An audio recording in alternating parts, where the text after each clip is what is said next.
Hello? Hello. Hello? Hey, John. Oh, hang on. I'm sorry. I have to go discipline a bird. Okay. Okay. Matt is dealing with his bird, and I'm here. Okay, I wanted to talk about the reasons why I think people believe in God. And I believe in God myself, but I think that oftentimes you'll hear atheists say that people believe because they want something out of religion, you know, whether they want to go somewhere after they die or whether they, you know, something like that. But I think if you look at, like, you know, virtually every culture since people have lived in, like, civilizations, you'll find that people have believed in various gods or various religions, and I think there's something more going on than, you know, wanting something out of it. I think it's that they're recognizing something within themselves. You know, otherwise, why would this be so prevalent in virtually every society? Well, you know, there's been various claims that humans are hardwired for religion, that we're hardwired for seeing connections with things that are maybe not there, or there's perhaps a human need to feel part of something bigger and embrace the transcendent. So there may be more reasons than just getting something out of it. Just the base you know, transaction. I'm curious what you mean, because on the one hand you seem to be dismissing the same thing that you're asserting. No, what I'm saying is that I think that it's people believe it because there's truth to it that's inside of us.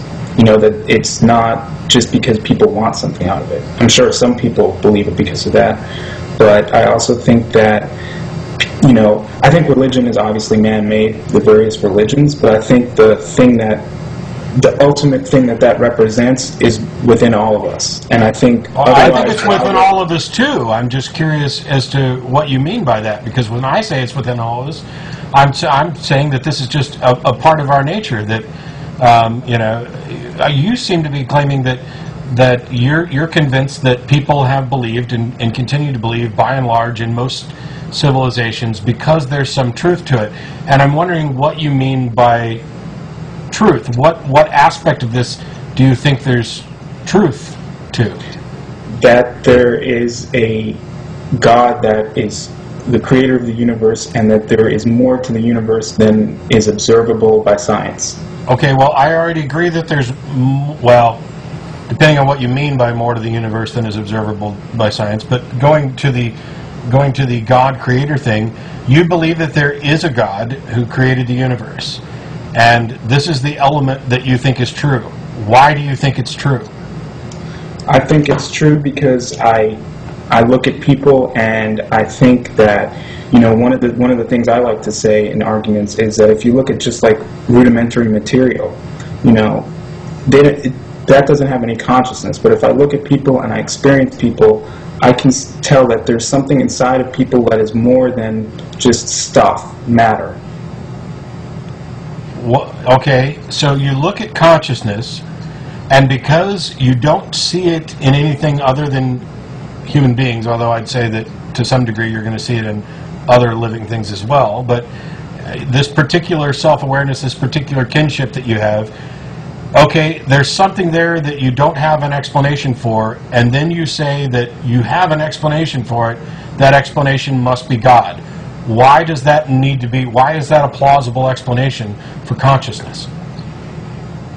Well, because also another reason I have is that, you know, the universe in and of itself, I don't believe that something can come from nothing.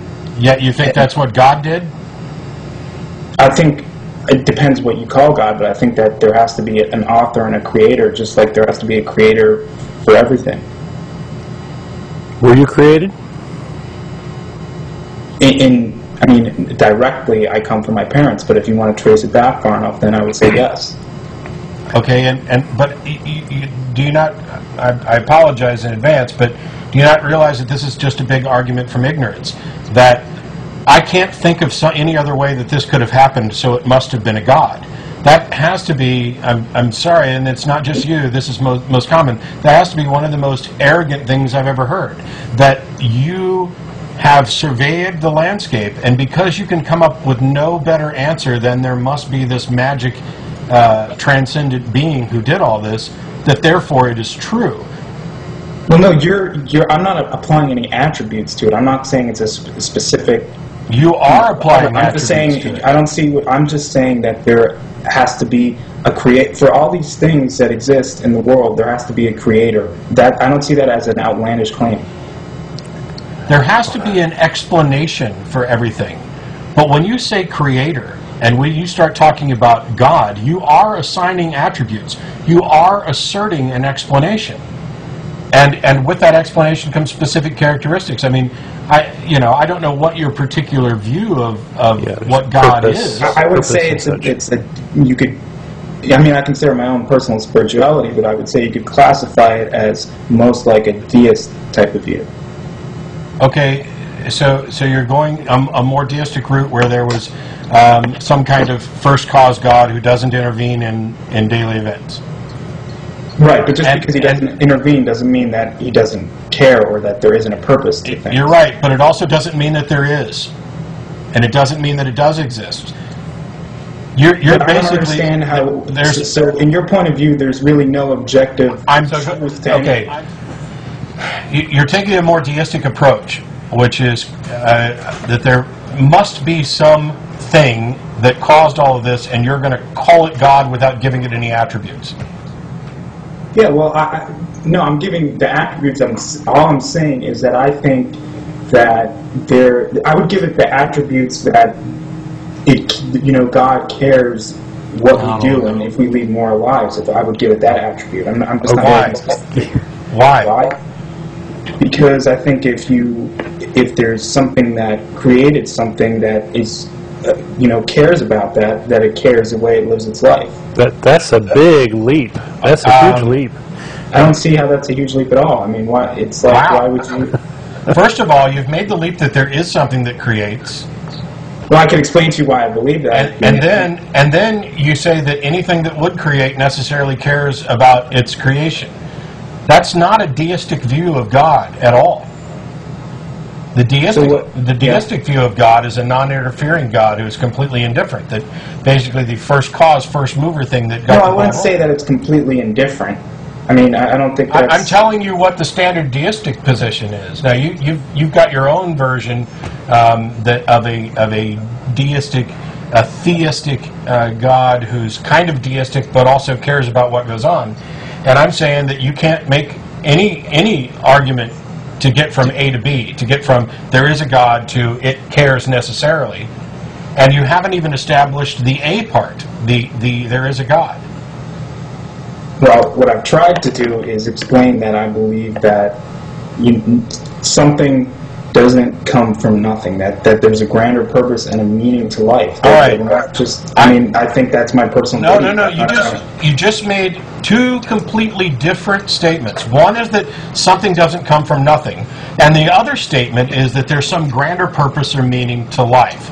Now, I have no position on whether or not something can or can't come from nothing. I don't particularly find that relevant, because even if it's impossible for something to come from nothing, that tells you nothing at all about what happened or what caused it. You don't know anything about it, whether it was a being, an intelligence, a natural law. You can't even speculate about things that happened before the Big Bang. Right.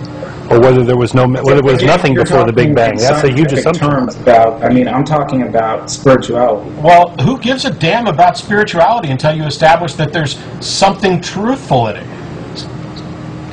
Well, we can only all of religion is only personal. I mean, it's speculation. Okay, so basically you believe this, and it's your own personal speculation, and you have no rational justification for it. No, I wouldn't say I have no rational justification, because what do you believe? Then what's the rational justification? That's what I'm asking.